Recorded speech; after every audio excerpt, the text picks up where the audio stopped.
Well, we thought we'd celebrate Singles Awareness Day, and so we saw How to Be Single. It's the film with Dakota Johnson, Rebel Wilson, and a bunch of other people. Worst instructional film ever. Yeah, probably. Do you guys not like it? Well, you both did not like it? I did not really like it. This was a beating. I did not think it was that bad. I actually kind of I liked it, but I didn't love it. Maybe that was because I don't know what you guys felt about the trailers, but when I saw the trailers for this movie, I was like, I was kind of dreading it for the most part. So I wasn't really excited to see this film. I wasn't hating like, I have to see this movie or anything, but I was just since I wasn't really looking forward to it, I think that's why maybe I came out kind of enjoying it, because I did feel it was a very good, I did feel for myself it was, for the first parts anyways, that it did show single life in a good way, like it did. But the only thing I didn't, when I looked at the consensus on Rotten Tomatoes, they're like, this movie is trying to be this feminist power movie and it fails. But I never felt that way. Yeah, I didn't. There was never any moment, there wasn't any moment where because Rebel Wilson and Dakota Johnson sleep with a lot of men in this movie, and there's never any moment where they're like, oh well, we're women, and whenever we do that, men treat us like we're idiot, like we're whatever the one word most people use when they describe double standards. They didn't. There wasn't anything like that. I never got. It was just a movie that, for the most part, that did kind of celebrate single life, and I felt there were some really good parts in this movie that were funny. Yeah. Though there were some. There were some. My biggest problem though, of course, was there were some tonal problems. Like it would be funny, and then out of nowhere, it's like we're really sad. It was just like. It was just kind of weird, and characters would do things that was just kind of lame. I didn't like there was a scene early with Leslie Mann's delivering this one woman's baby, and it was supposed to be played for laughs. Like this woman, like, oh my god, I'm gonna get all fat and stuff. It's like, you're having a baby. Like no one, I've never seen in any movie anyone react like that to having a baby before. Like. When the baby's coming out, you're not like, oh my god, I'm gonna get fat. You're just like, oh god, this hurts. I need to get the baby out of me. No one would act like that. It's just the way she behaved just bugged me. I was like, nope, that's really stupid. This was just, or then there would be scenes I really liked at first, and then later on would get really bad. Like there's this one scene where Leslie Mann's playing with a baby because she was like she didn't want to be a mom. Like she had this whole thing. She didn't want to be a mom. The scene was funny at first, but then it just kept going on after a while. I was like, okay, can you wrap the baby thing up? I get it. She wants a baby now. Can't you just say that a little faster? Also, I did feel another thing too is I felt this movie was a little long. There should have been a point where it ended. But anyways, I think I've talked a little too much. Why don't you guys get out? I think you've just covered everything. This was just a lot. But this was just for me. This was just awkward moment after awkward moment. Like there was so little I enjoyed about this. One thing I really did like was Damian Wayans Jr. I did not suspect to like him at all. Like, especially because there was a point where I was like, man, this guy is pointless. Why is he still here? But then once I saw he actually had a really good scene in this movie with he had his daughter. Really good acting chops. That's why he's like the only talented Wayans brother I've seen. He's the only one who's actually done some stuff where I'm like, okay, he's actually really good. I would like to see more from him and less from the other Wayans brothers.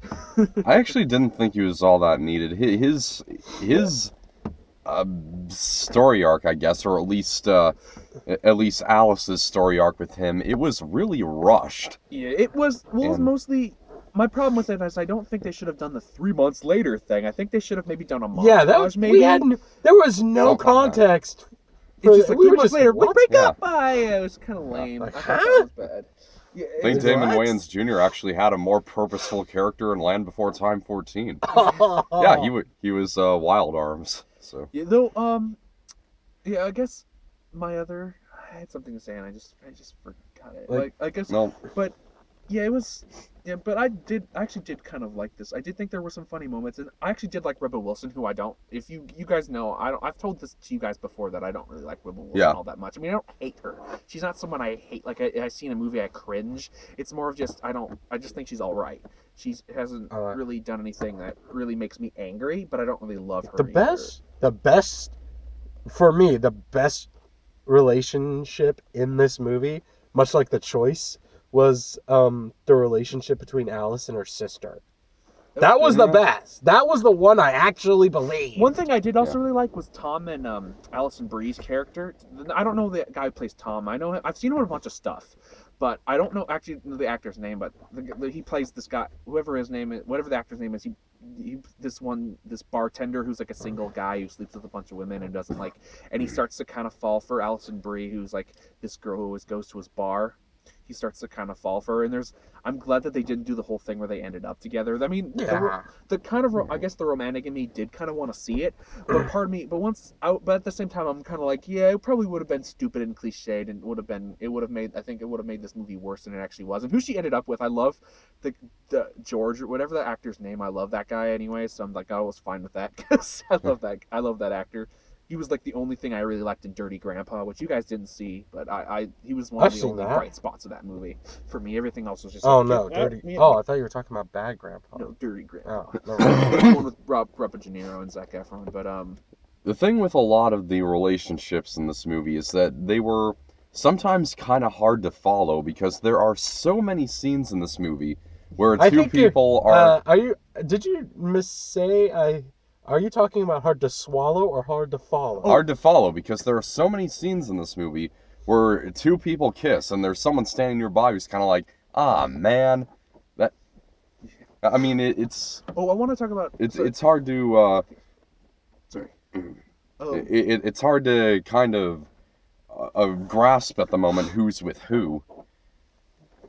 But... I mean, especially because a lot of, like, Damon Wayans Jr.'s character, he was mostly there as just a crutch for Dakota Johnson, so she can learn, because she dates all these guys, so she can learn, like, oh, you know what, I should just be myself and not date anyone, which is, because I like the ending to this film. I liked the message it did kind of have, that it's okay to be single, don't freak out all the time, because you're never going to get too many moments in your life where you're going to be alone, because being alone can be fun. I'm not saying being alone all the time, but just where you're alone and having fun in a way. I'm not saying like whatever, but also I did a problem. I also a positive, I guess, kind of was. But the positive of this is I did like there's some scenes where they're trying to do something cool, like, you know, like the scene where they're getting over hangovers, like 1, get over the hangover, 2, and then they would do like the scene where she, like, how many drinks she drank, like they were trying to do cool stuff like that, but then they would but they only did that a couple times, and it just felt kind of out of place with the rest of the film.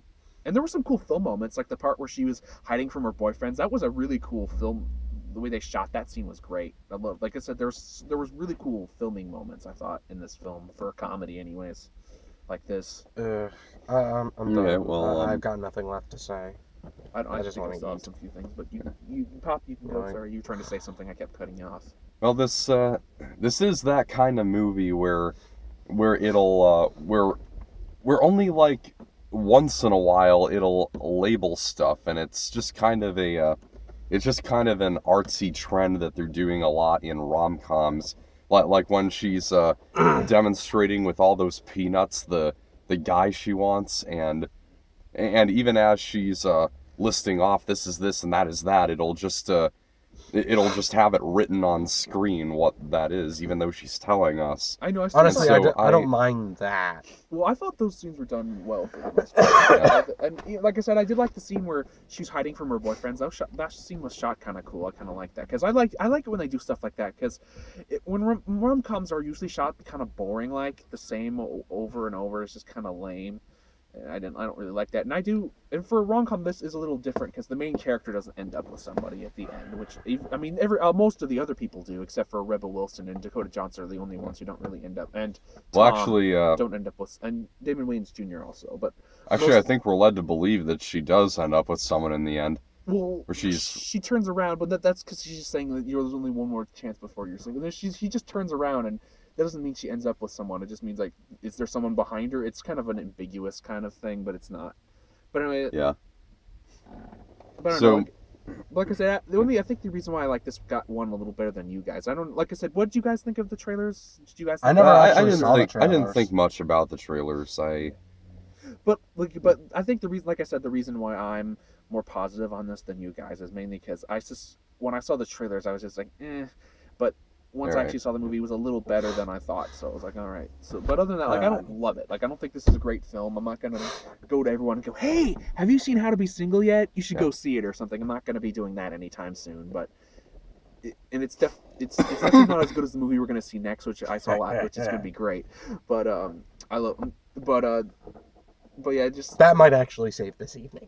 But other than that, yeah, this film, I don't But I wasn't like, for you, John, I don't understand it was like torture for you, but for me, I was just like, it was pleasant. I was enjoying it for the most part. And there were, like I said, there were parts that were really funny, but then it was just, like I said, with the tonal stuff, like it would just out of nowhere, it would just be like, it would just be happy and funny, and then like out of nowhere. I mean, sometimes they did handle it very well, like the comedy would mesh a bit well into the serious parts. Like like I said, the next film we're about to see, it kind of does that, but it has a serious moment, then it'll have a funny moment, but it actually works well in the next movie. Okay, let's get to the end, I guess. Let's wrap this sucker So up. what I did like about this movie, I did like Dakota Johnson's character. I mean, she is kind of relatable because she finds it really easy to just fall in love with people because she's into the idea of being loved, and that's relatable. But for you, kind of. I mean, I don't sleep around, so I just yeah, I think it's very relatable for most people. I think because I've seen there's that Aziz Ansari. I've seen some of his comedy routines, and there's the ones I'm not going to say exactly, but where he talked about single life and how there's a lot more people who will relate to more single story. If you tell like a story about being single more than a story about being with a couple, a lot of this film kind of reminded me of that. This felt very real, like for most, like not for me personally, like I've never gone through any of this stuff, but for a lot of people who've been single, this feels like I think some people will relate to this, like in a way. Yeah. Not everyone, but some people will.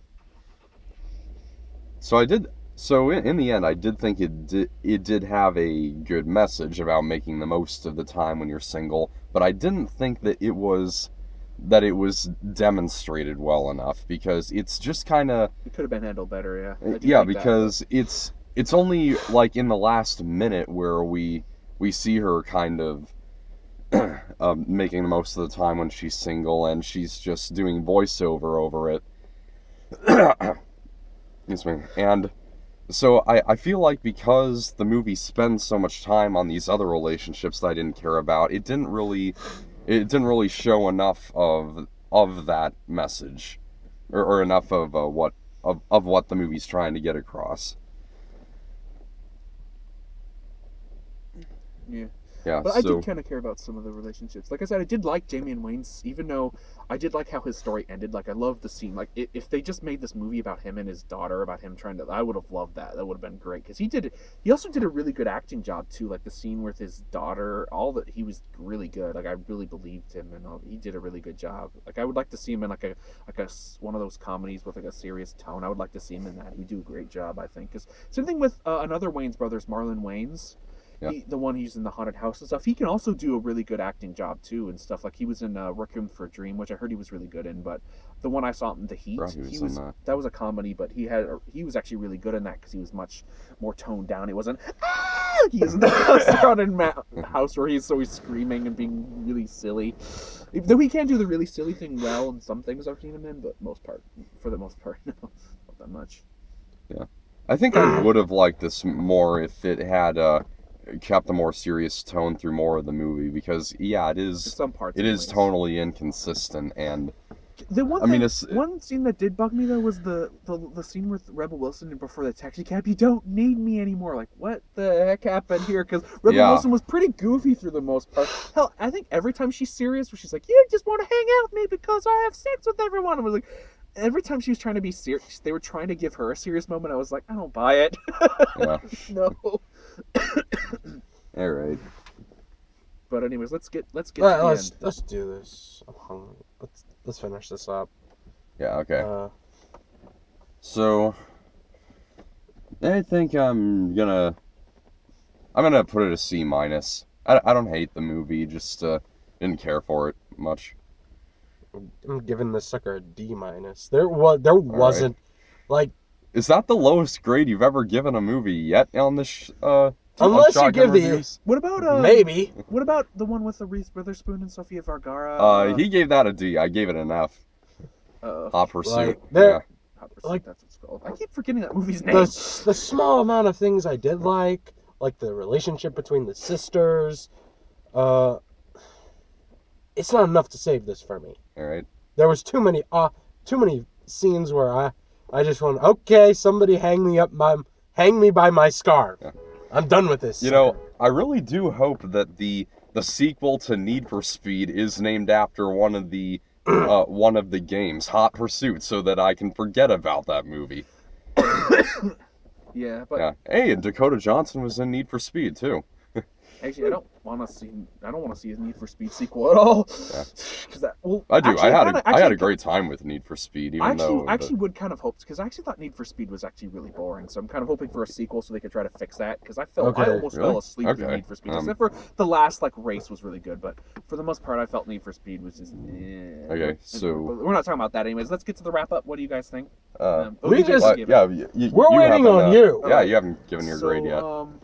I did not hate this as much as you guys did. I think John's a little harsh on this film, especially because you seem to really enjoy The Choice, which I didn't enjoy at all. So, but I'm gonna, since I did think this one's more favorable, I'm gonna give this one a C+ because I liked it a little bit. The Choice wasn't as hard for me to get through. I don't know. I'm just saying I don't know why. So, for me, The Choice was a bit harder for me. Still waiting for because I felt this one had a bit more interest. It did have more interesting characters, and there were moments in this where I was like, "Ooh!" and The Choice was just kind of left me feeling. So I give this one a C+, a bit higher. All right, because I did kind of enjoy it, but that's mainly because, like I said, I think it's mainly just because I didn't really like the trailer so much, and I wasn't really looking forward to this one, so it was a bit higher. So we only have one new trailer. Yeah, Sing Street.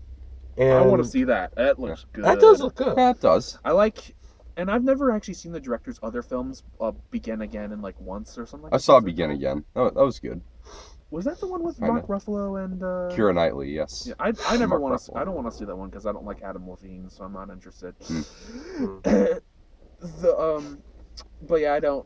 But yeah, that movie looks really good to me. I think it looks really funny, and it looks. I like either the '80s charm they're kind of giving it. I kind of like that when they do that when it's done right. It doesn't. I mean, it doesn't look as good as Eddie the Eagle, though. That's not an '80. Doesn't take place in the '80s. Eagle that looks great. Good. But I guess we never grade trailers. We should grade the trailers. I don't know if I can grade most trailers. No, because unlike the movie, a trailer could be really good. Well, yeah, and succulent. Because I think you can, because the trailer is different. Like you're grading how the movie, if it made you want to see the movie or not. So, true. In a way, grading the trailer isn't you're not grading a whole movie by a trailer. You're just all the trailer. If the trailer made you want to see the film, if how much it didn't want you to see it, how much made you want to see it. Yeah, okay. But to grade all of them. All right. Well, in the case of Sing Street, it looks kind of good. I guess I'd give it a B-. I'm with you. B- or even a B. Just B for me. All right. So. Or A- B or A-. All right then, Deadpool it is. Yes. Deadpool. Let's hope I can salvage this evening for me.